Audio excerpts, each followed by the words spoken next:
Hello and welcome back to my channel. So today I'm going to be telling you the story about how I got my job. A lot of people have been asking me how I did it, especially in a country like ours where jobs are really hard to come by and people got retrenched like no man's business pretty recently. Okay, so if you don't know my story, I really started looking for a job in April, and that was after I had graduated and I had written my first set of professional exams. And I sent out my CV to a lot of South African companies, to a lot of UK based companies, and a lot of companies in lots and lots of countries. And I got responses here and there, but then the really promising one was at a bank in South Africa. I went for the first round interview and they were pretty impressed. They called me and then they wanted to know about my personal details, my ID number and all of that. I told them that I was not a South African national. Then they said that they did not want to be involved in the process of helping me get a visa. But then there was a person that I knew who had gotten their visa on their own. So I told them that no, I would be able to get my visa on my own without their help. So I went ahead and started the process of applying for a visa. 8 weeks after I submitted my application, I got a rejection letter at the end of August telling me that I could not apply for a visa, a work visa, as a visitor in the country.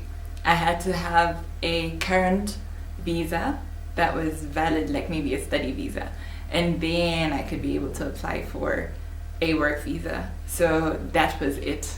Then I was back where I had started, and those guys were not interested anymore because I had wasted 8 weeks of their time. At around that time, my cousin told me that he knew an actuary who could maybe give me guidance as to where I could apply, where it was most likely that they would take me with that status.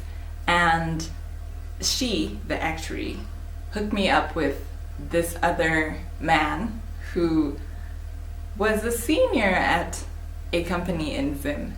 And I sent him my CV and I told him my story. And then he told me that one of his juniors would get back to me when they were hiring. So I decided, okay, I'll wait. I'll still look for other jobs, but then I'll wait.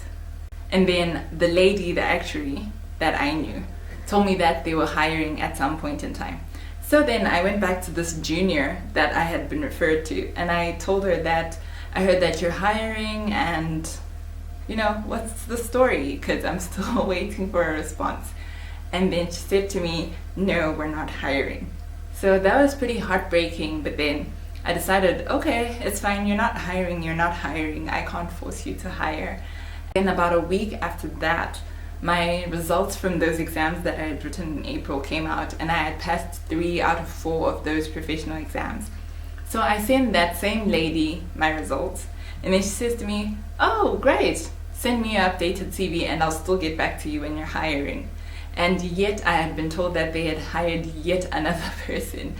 So then it was at that point that I kind of got the point that they don't want me as a person. They're looking for their own people and stuff like that. I think it was about a week before this that I found this link from the Actuary magazine that gave me the details of the Actuarial Society of Zimbabwe.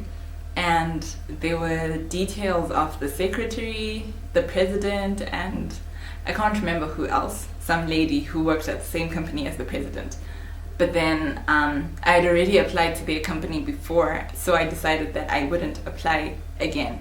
So I sent the secretary a message, and then I included my CV, details of exams that I had passed, and my story that I had graduated, and I listed all my strengths, like I'm good in Excel and I'm fluent in the programming language R. So I put all of that in, and then to my surprise he actually responded and he asked me how good I was with R. So I didn't want to give an on the surface answer like, oh, I know R, I'm good at R. I decided to send him one of the assignments that I had done in 3rd year that really showed that I knew what I was talking about when I said that I knew R.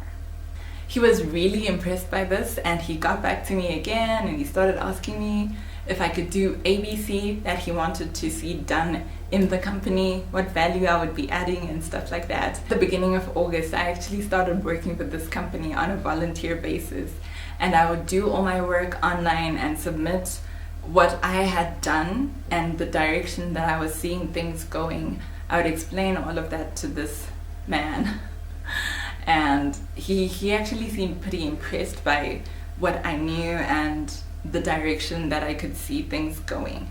Mid-August was when I came back home. I did the big move and I was invited for an interview on the Monday after my move. So then that story will be continued in my next video. Until then, it's bye for now.